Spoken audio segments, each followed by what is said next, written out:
Dear friends, প্রথমে আমরা খাতার বাম দিক করে লিখব মাননীয়, তার নিচে লিখব প্রধান শিক্ষক মহাশয়। মাননীয় প্রধান শিক্ষক মহাশয়। এরপরে এর নিচে যে যার স্কুলের নাম দিয়ে দেবে। তুমি যে স্কুল থেকে মাধ্যমিক পাস করেছো সেই স্কুলের নাম লিখে দিলাম। আমি একটা স্কুলের নাম দিয়ে দিলাম চংরাচক জগদীশ স্মৃতি বিদ্যাপীঠ। এবারে তুমি যে স্কুল থেকে মাধ্যমিক পাস করেছো ওই স্কুলের নাম দেবে এখানে চংরাচক জগদীশ স্মৃতি বিদ্যাপীঠ। আমি একটা স্কুলের নাম দিলাম। এবারে এর নিচের দিক করে লিখবে স্কুলের ঠিকানা। নিচের দিক করে অবশ্যই নিজের স্কুলের ঠিকানাটা উল্লেখ করবে। আমি স্কুলের ঠিকানাটা দিয়ে দিলাম চংরাচক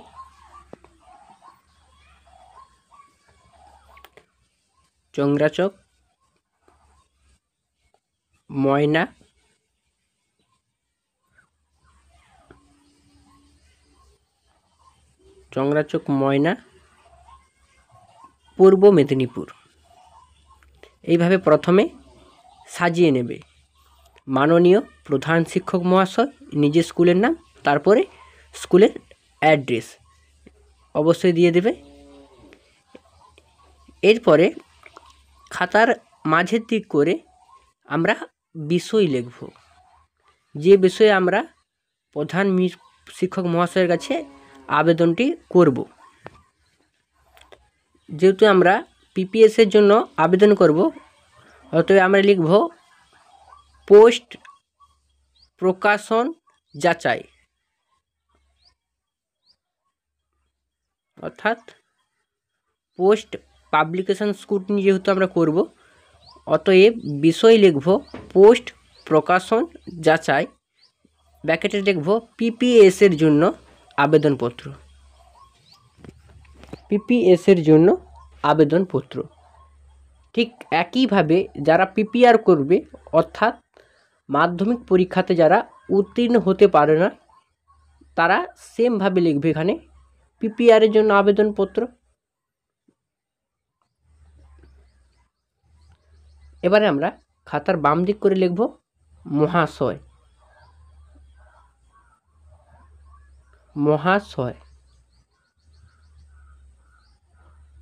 খাতার একটু বাম দিক করে লিখব। তারপর আমরা যেভাবে চিঠি লেখা শুরু করি সেভাবে শুরু করব। মহাশয়, আমার বিনীত নিবেদন বা আমার বিনীত অনুরোধ এই যে, লিখব আমার বিনীত নিবেদন,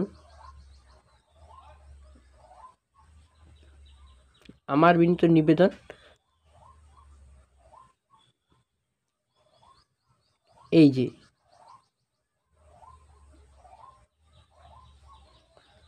আমার বিনীত নিবেদন এই যে। এরপরে যে যার নিজের নাম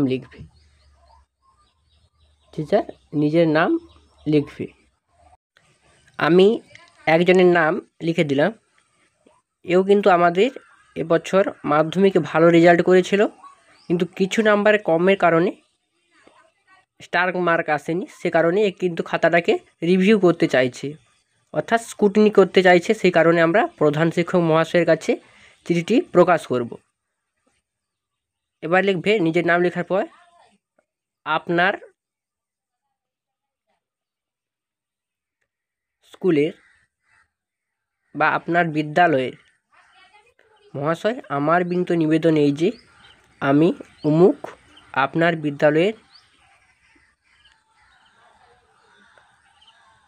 10ম শ্রেণী, যে শ্রেণীতে আমরা পড়েছিলাম সেই শ্রেণীর নামে উল্লেখ করবে এখানে 10ম শ্রেণী। এবার কোন বিভাগের ছাত্র সেটা লিখে দেবে। তুমি যেই বিভাগে পড়তে সেই বিভাগটা লিখে দেবে। বিভাগ ক হলে ক লিখবে, বিভাগ খ হলে খ লিখবে, বিভাগ গ হলে গ লিখবে। যে বিভাগে পাস করেছিলে সেই বিভাগটা লিখে দেবে এখানে। আমি লিখে দিলাম ক বিভাগের ছাত্র।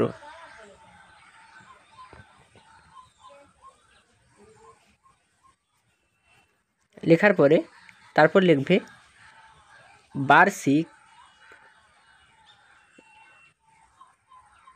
শিক্ষাবর্ষে,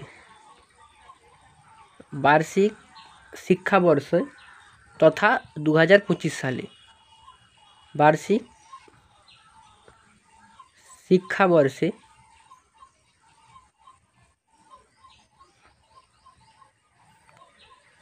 তথা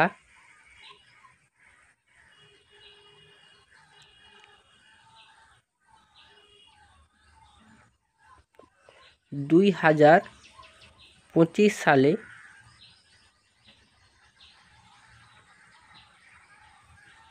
মাধ্যমিক পাস করিয়াছি। মাধ্যমিক পরীক্ষা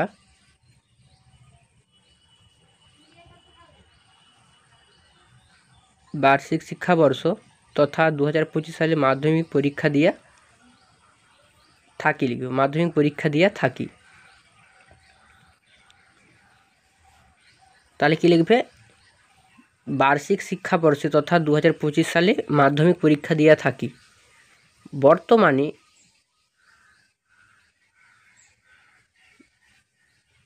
লিখবে 2রা মে, যে তারিখে তোমাদের রেজাল্ট প্রকাশ হয়েছিল, 2রা মে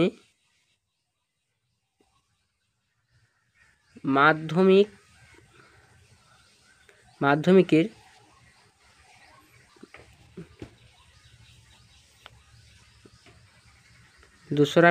মাধ্যমিক পরীক্ষা ফল প্রকাশ, মাধ্যমিক পরীক্ষার ফল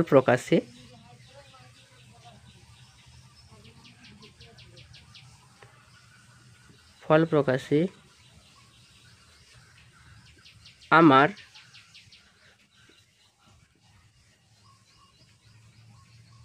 তুলনামূলক প্রকাশে আমার কিছু কিছু সাবজেক্ট লিখবে বা কিছু কিছু বিষয়ে, এই কথাটা লিখতে পারো, কিছু কিছু বিষয়ে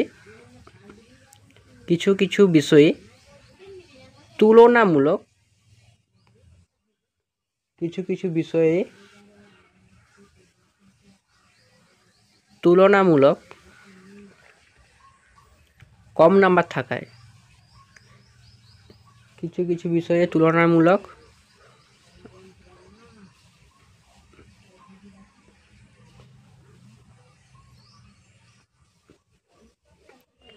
কম নম্বর আসে।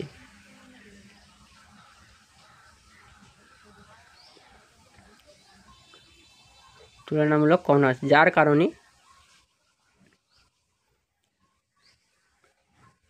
আমার স্টার মার্কস আটকে যায়। যদি কারো লেটার আটকে যায় লিখতে পারো যে লেটার মার্কস আটকে যায়। যেহেতু এই ছেলেটি স্টার মার্ক আটকে গিয়েছিল 9 নাম্বারের কারণে, সেই কারণে আমি এখানে একটা কথা লিখে দিলাম, তুলনামূলক কম নাম্বার আসার কারণে আমার স্টার মার্কস আটকে যায়। তোমার যে সমস্যাটা থাকবে এই চিঠির মধ্যে সেই কথাটা লিখে দেবে। এবারে এর নিচে আমরা লিখব অতএব, আর একটা প্যারা করে লিখব,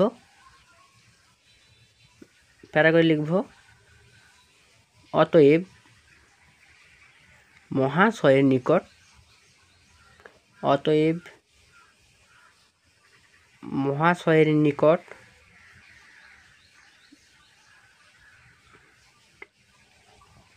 আমার বিনীত অনুরোধ, অতএব মহাশয়ের নিকট আমার বিনীত অনুরোধ যাহাতে আমার বিনীত অনুরোধ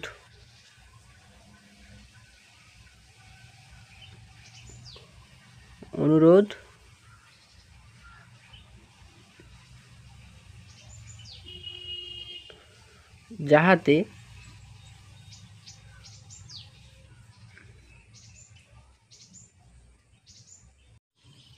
পিপিএস এর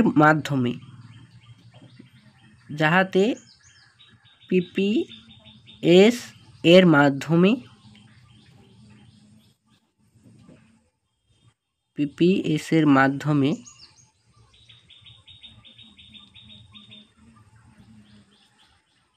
আমার ওই মূল্যবান নম্বরটুকু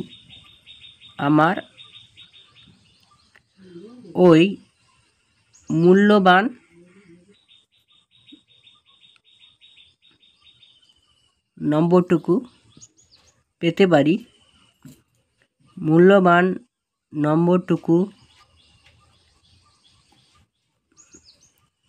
পারি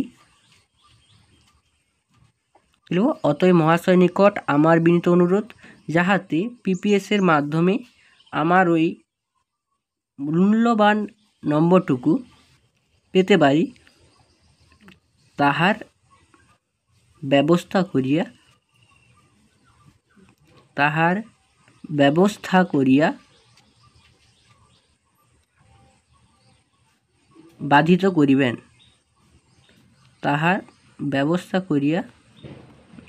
বাধিত করিবেন।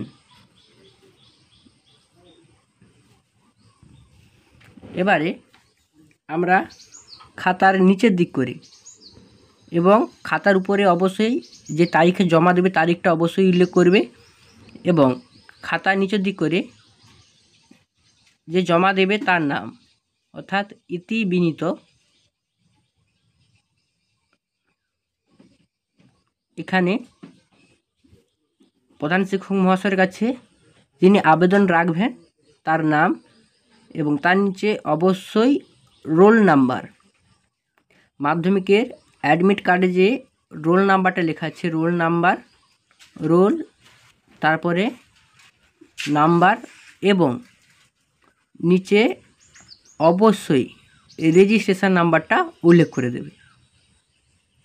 প্রথমে রোল নাম্বার তারপরে রেজিস্ট্রেশন নাম্বার উল্লেখ করবে এবং বাম দিক করে এই জায়গাতে লিখে দেবে, নিচে রোলের নিচে রেজিস্ট্রেশন নাম্বার অবশ্যই লিখবে এবং বাম দিকে লিখে দেবে পিপিএস এর জন্য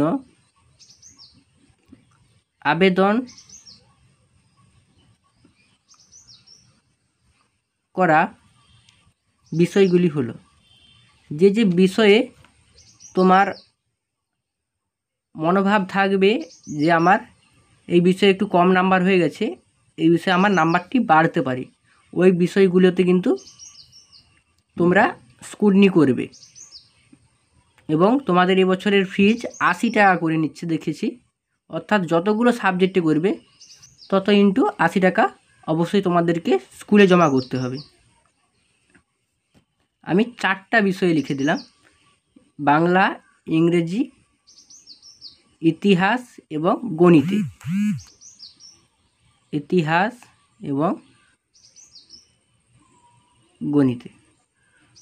এবারে তোমাদের যে সাবজেক্টে মনে হয় যে আমার বেশি নাম্বার হবে সেই সাবজেক্টগুলো লিখে দেবে। ধন্যবাদ ভিডিওটি শেষ পর্যন্ত দেখার জন্য।